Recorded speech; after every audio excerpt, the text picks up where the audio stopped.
Hello friends, ఎలా ఉన్నారు? 30 days నాటుకోడి పిల్లల సిరీస్లో ఇది డే 8 అండ్ 9.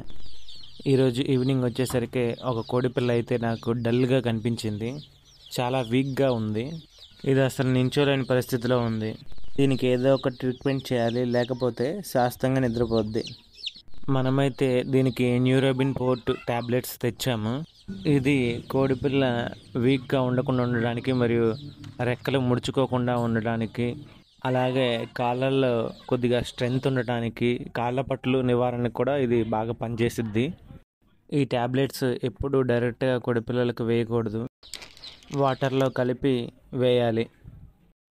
నేనైతే కొన్ని వాటర్ తీసుకొని అందులో ఈ ట్యాబ్లెట్ కరిగించి ఇంకొన్ని వాటర్ పోసి సిరంజీతో కోడిపిల్లకు పట్టించాలి.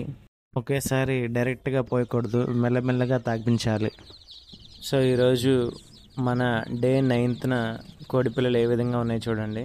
ప్లీజ్ ఫాలో అవ్వండి.